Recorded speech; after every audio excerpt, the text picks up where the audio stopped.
É um prazer para mim estar aqui representando a Nielsen, é um prazer estar aqui mais uma vez no evento da ABAD, uma entidade tão importante, né, para o setor, uma entidade do qual a gente já tem uma parceria de longa data. E, bom, aqui eu queria mais aproveitar esse momento para falar um pouquinho sobre o estudo que a gente tem hoje na revista Distribuição.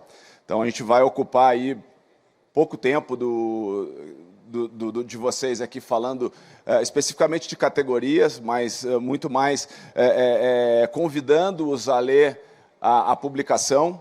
Né? Acho que o time da ABAD fez aí um trabalho muito legal de resumir o que está acontecendo com as categorias, principalmente dentro do canal que a gente se dispõe aí a pesquisar, né, a entregar para a ABAD, que são todos os autosserviços até 1.000 metros quadrados, que são os canais mais atendidos por vocês. Então, só relembrando um pouquinho sobre a Nielsen, né, a gente é uma empresa que ela é independente, totalmente imparcial. A nossa razão de existir, basicamente, aqui é ler o mercado, ler o que está acontecendo com as tendências de consumo, principalmente de produtos, de bens de consumo de alto giro.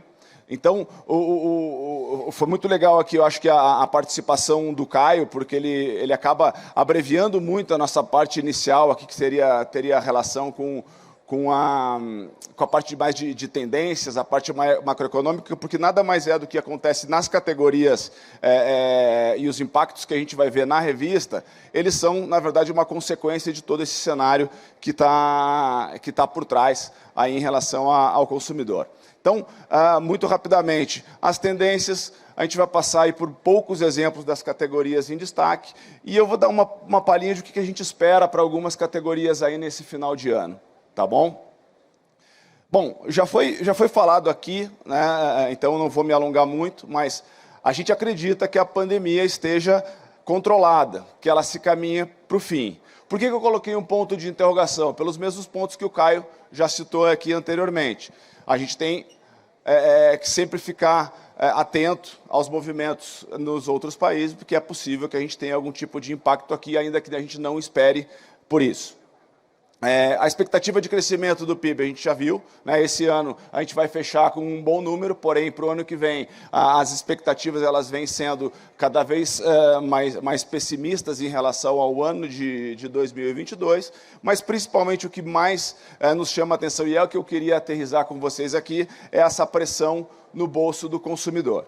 Então, a gente viu o que aí ao longo desse ano? Né? Um primeiro trimestre onde o consumo estava mais restrito, né? Onde a circulação estava mais restrita, e aí, gradualmente, a gente viu a abertura do comércio. E aí, obviamente, são canais dos quais todos os atacados aqui presentes, distribuidores, têm uma influência muito maior, e isso permitiu com que houvesse uma retomada, então, das vendas, né? Do crescimento de vendas de canais que têm um consumo local, ou pelo menos que tem um consumo fora do domicílio. Então, principalmente, aí a gente cita bares tradicionais e etc. Mas tentando aterrissar um pouquinho do que o Caio já falou aqui, então aproveitando bastante aí da fala dele, é que com todo esse movimento inflacionário, o que a gente tem é hoje um consumidor muito mais atento aos preços. Então, esse movimento inflacionário que nós tivemos, de alguma forma, acaba impactando muito mais o consumidor, muito mais ainda o consumidor de baixa renda, e ele se torna muito mais atento aos preços. Não porque ele é um curioso, e muito mais porque ele tem uma necessidade, né, de orçamentária que precisa ser garantida. Mas eu chamo a atenção ainda desse movimento que tem por trás aqui, de um movimento que tem a ver com abastecimento, e aquela compra mais de reposição. Então, se a gente vê um crescimento muito grande do atacado de autosserviço, né, que é o cash and carry, saindo aí dentro do composto de gasto do domicílio de 11% para 16%, a gente tem uma influência ainda muito grande dos autosserviços independentes e dos canais alternativos, como Feira Livre, como alguns outros canais dos quais o consumidor pode se abastecer, né, como hortifruti, dentro do domicílio. Então, a importância extremamente importante e relevante do canal aí, atacado distribuidor. E aí, numa questão mais comportamental, aumenta ainda mais a procura do consumidor por promoções. Então, quando a gente tenta investigar mais profundamente o que essa questão mais comportamental, que a gente vê um movimento muito grande dos consumidores ainda buscando mais promoções, aproveitando sempre uma oferta, mas também nos chama a atenção a menor relevância que hoje tem, por exemplo, né, os panfletos, os tabloides, coisas que a gente sempre teve bastante acostumado e o consumidor sempre buscou. Quando chega numa loja, eles se tornam aí cada vez mais relevantes, muito provavelmente em função da questão tecnológica. E aqui eu acho que é um pouco do reflexo desse movimento que o Caio falou aqui, mas aterrizado nos canais de consumo de produtos de alto giro, de primeira necessidade. Hoje a gente ainda tem, dentro do ano de 2001, um crescimento em volume de 3%, um crescimento em faturamento de 16%, então é fácil da gente entender que a gente tem um movimento aí de aumento de preço, né, de um ano para o outro, né, todo esse movimento de inflação que a gente já viu, mas esse crescimento, ele hoje ainda está sendo sustentado pela retomada, então, do que eu comentei, dos canais de consumo local ou de consumo fora do domicílio.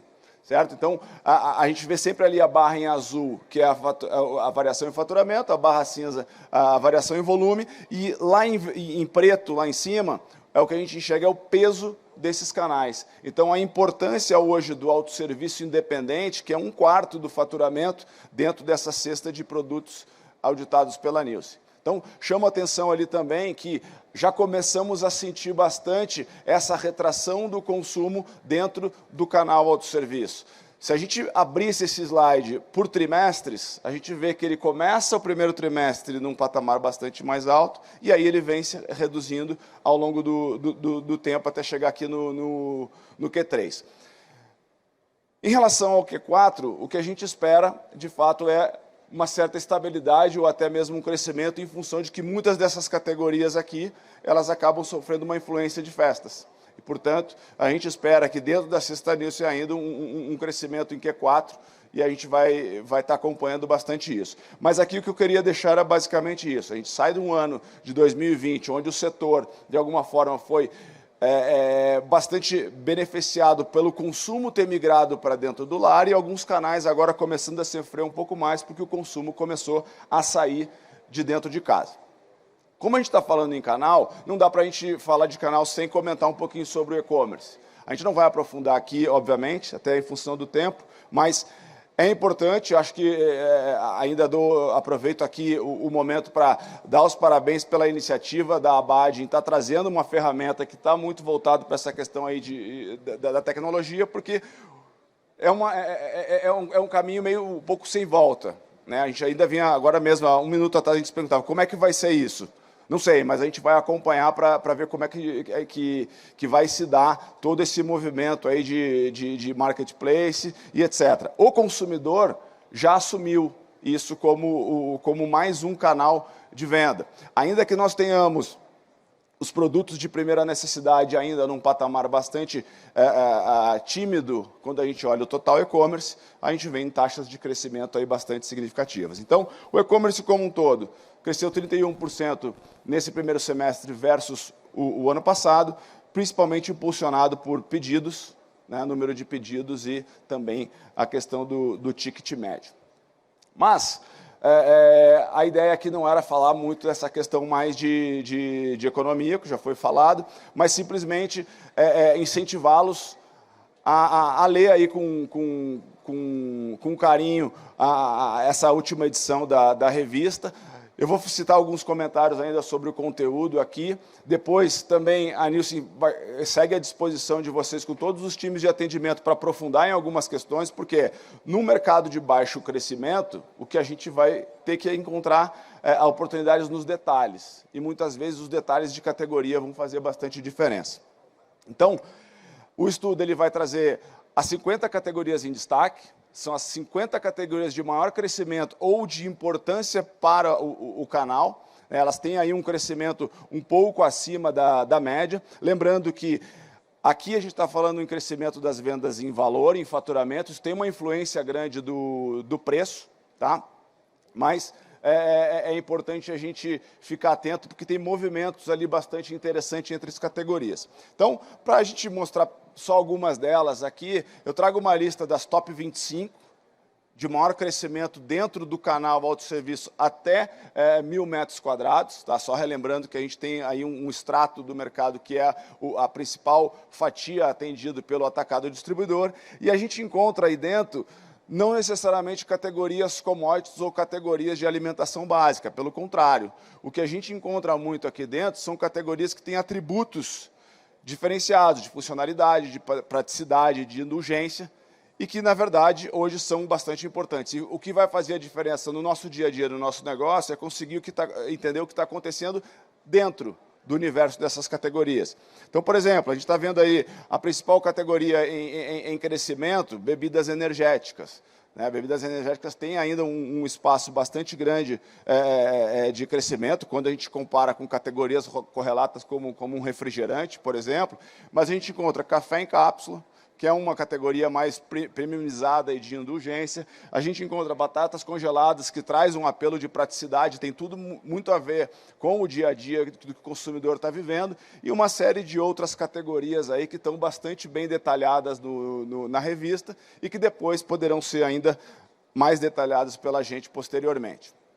Aqui, só para exemplificar um pouco do que vocês vão encontrar na publicação, um exemplo, por exemplo, de energéticos. O que contribuiu muito para o crescimento? A gente tem, obviamente, uma influência aí do que a indústria está fazendo, mas também do que quanto o varejo está apostando, né, que o consumidor vai vai aceitar. E o que a gente vê aqui é que um aumento de disponibilidade com inovações no sentido de sabores trouxeram para o consumidor mais disponibilidade. E, consequentemente, a gente tem, então, 66% do crescimento da categoria impulsionado por uma marca que não era a marca líder, mas tinha um custo-benefício aí importante versus ao líder em relação a preço, mas que trouxe uma inovação de sabores e de novos lançamentos e que acabou fazendo aí bastante diferença.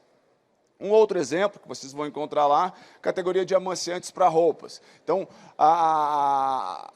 todo o segmento concentrado, com crescimento bastante mais acentuado do que a categoria como um todo.